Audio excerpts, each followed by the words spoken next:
प्यारे बच्चों, नमस्कार। मैंने जैसे आपको बताया था कि आप लोग जो है लखनवी अंदाज़ का एक बार अध्ययन कर लें। ठीक है, उसके बाद मैं आपको पाठ समझा रही हूँ। तो लखनवी अंदाज़ जो है वो आपके पाठ्यक्रम में शामिल हैं। इसके लेखक हैं यशपाल जी। सुप्रसिद्ध कथाकार यशपाल जी आजीवन साहित्य सृजन में ही लगे रहे। इन्होंने क्रांतिकारी साहित्य का प्रकाशन किया। लखनवी अंदाज एक व्यंग्यात्मक लेख है।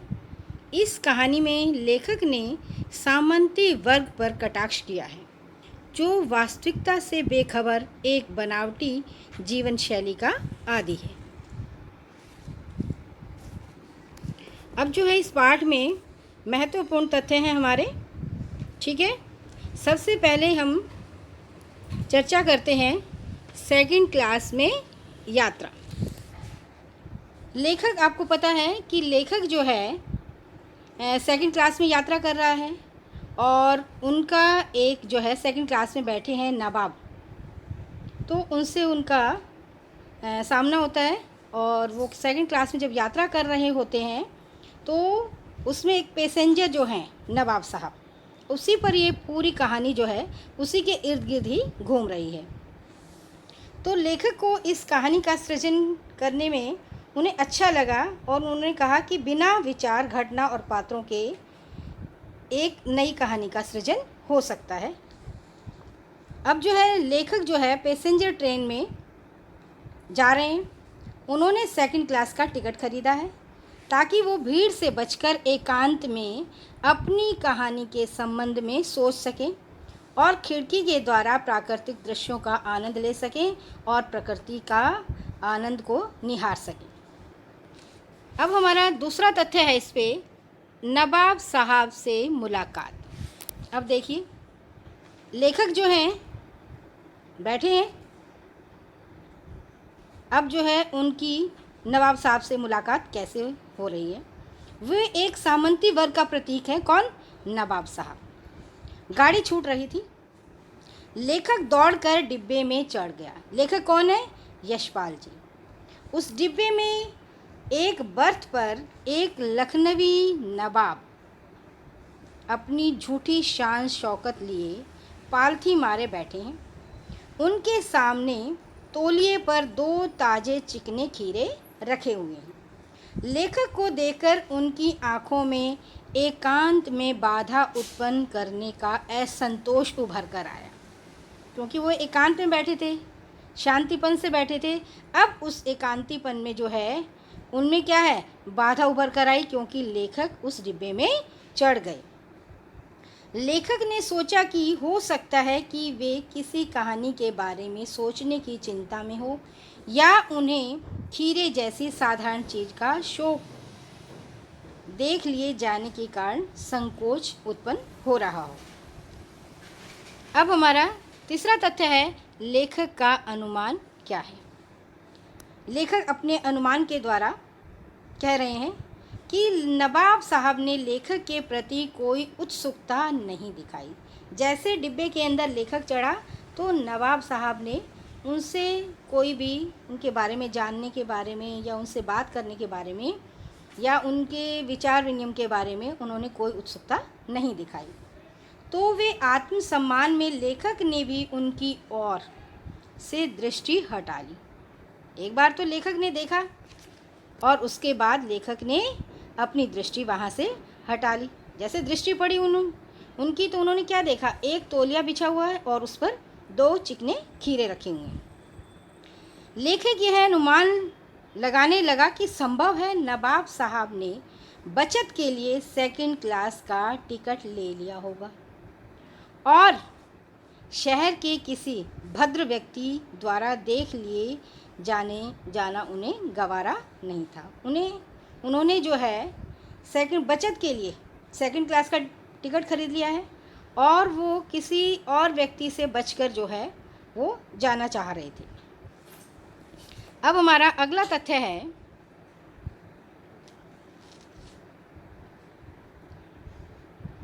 नवाब साहब का भाव परिवर्तन। अब देखिए नवाब साहब का जो है कैसे उनके भाव में परिवर्तन उत्पन्न हो रहा। थोड़ी देर बाद नवाब साहब ने लेखक का अभिवादन करते हुए क्या किया? लेखक का अभिवादन किया और खीरा खाने के लिए पूछा।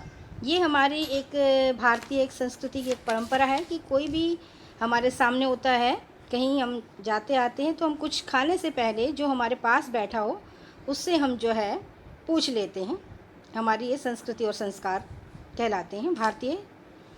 तो लेखक को उनका सहसा भाव परिवर्तन अच्छा नहीं लगा। किसको नहीं अच्छा लगा? लेखक को।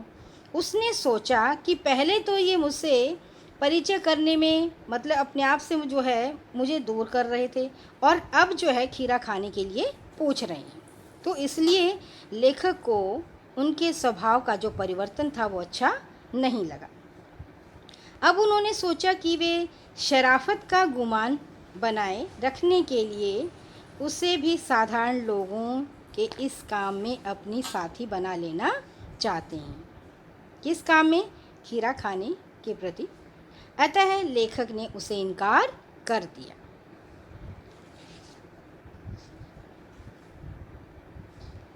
अब अगला है हमारा तथ्य, खीरे खाने की तैयारी। अब जो है नवाब साहब ने दृढ़ निश्चय से तौलियों को झाड़कर सामने बिछा लिया और दोनों खीरों को धोकर उस पर रख दिया। उन्होंने चाकू से दोनों खीरों के सिरों को काट कर झाग निकाला। ये हमारा स्वाभाविक है, वो है कि हम जब खीरा खाते हैं तो आपने देखा होगा कि खीरे को मुख से काट कर नमक लगाकर उसके झाग निकाल कर जो उसके अंदर जहर होता है उसे हम निकाल देते हैं। ऐसे ही नवाब साहब ने किया और फिर खीरों को सावधानी से छीलकर फाकों को काट कर उन्होंने तौलिए पर सजा दिया। इसके बाद उन्होंने क्या किया? उन फाकों पर जीरा मिश्रित जो नमक बनाकर लाए हुए थे उसका चूर्ण जो है वो छिड़क दिया। उनके हाव भाव और जबड़ों के फड़कने से लगा कि उनका मुख खीरे के रस का आस्वादन की कल्पना से भर गया।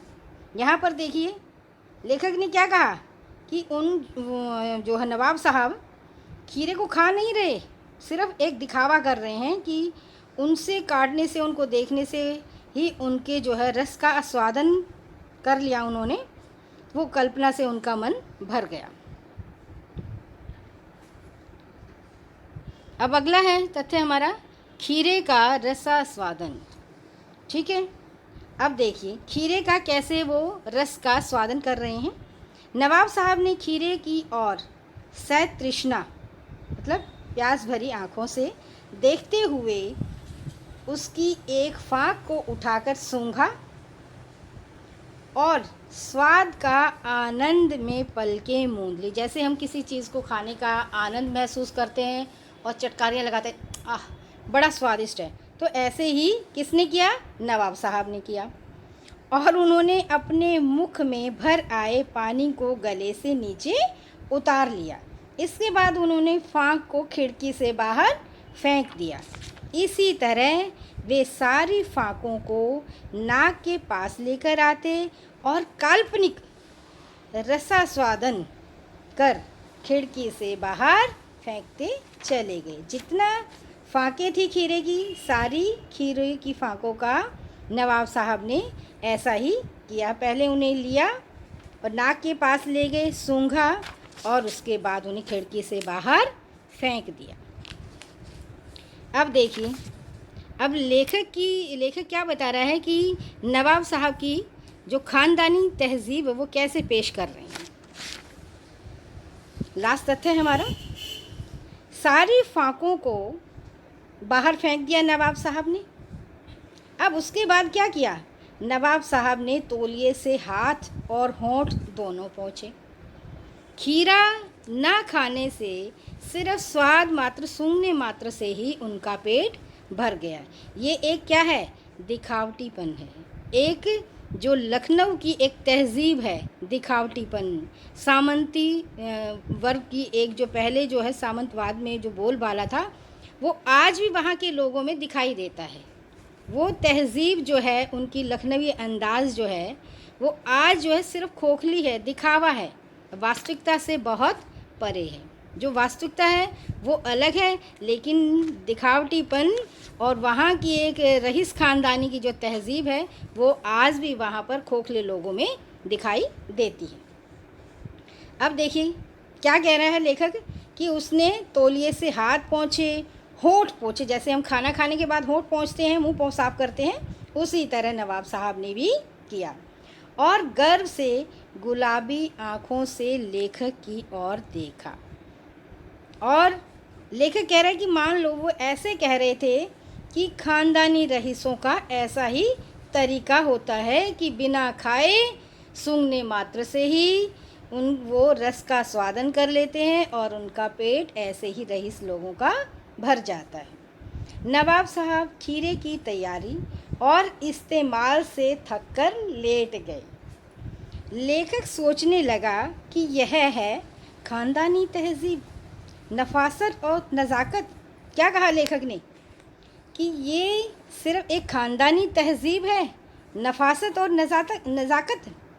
अब देखिए लेखक ने इस कहानी की रचना क्यों की होगी। लेखक ने जो घटना एक देखी उसके आधार पर ही लेखक ने एक कहानी की रचना कर डाली। लेखक जो है नवाब साहब के इस तरीके को सुगंध और स्वाद की कल्पना से संतुष्ट होने, सूक्ष्म, बढ़िया और अमूर्त तरीके से सोचा। उनकी उदर की तृप्ति कैसे हो गई। फिर नवाब साहब ने वो खाकर भी ना खाकर एक ऐसे डकार ली जैसे उनका पेट भर गया हो और कहने लगे खीरा तो बड़ा स्वादिष्ट है, लेकिन जो है ये मैदे पर अर्थात अमाशय पर बहुत भारी होता है, आसानी से पचता नहीं है। ये जब लेखक ने सुना तो उनके ज्ञान चक्षु खुल गए। उन्होंने सोचा कि जब खीरे की सुगंध और स्वाद की कल्पना से ही इसका पेट भर सकता है, डकार ली जा सकती है, तो क्या बिना विचार, बिना घटना और बिना पात्रों के क्या कहानी का निर्माण नहीं हो सकता। तो इसी आधार पर लेखक ने इस कहानी का निर्माण किया, लखनवी अंदाज।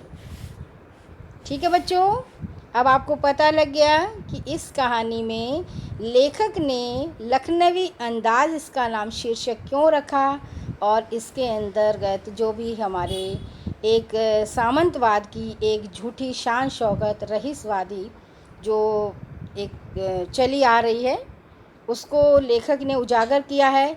ये एक जो है सामंती वर्ग पर जो खोखलापन है, दिखावटीपन है, उस पर एक करारा व्यंग्य किया है। धन्यवाद बच्चों।